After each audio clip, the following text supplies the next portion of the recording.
ГСП онлайн. Городские новости сейчас.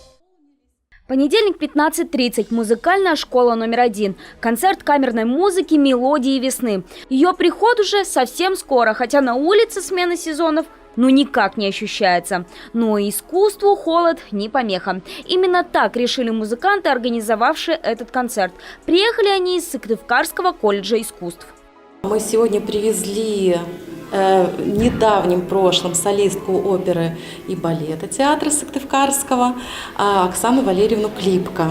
Она будет исполнять несколько произведений.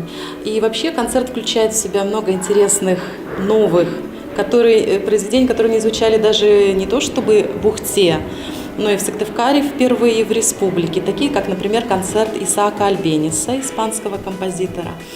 Потом будет звучать не только сольное фортепиано, но и фортепианный дуэт. Обычно преподаватели и студенты колледжа искусств, их сегодня 9, гастролируют только по соседним районам столицы Коми. Но в Ухту приезжают раз, а то и 2 раза в год. Просто часть музыкантов, выступивших сегодня, считают Ухтинскую музыкальную школу номер 1 своей альма-матер. В этот раз именно в родном зале они решили откатать программу, которую в скором времени покажут в Петрозаводске на межрегиональном музыкальном конкурсе.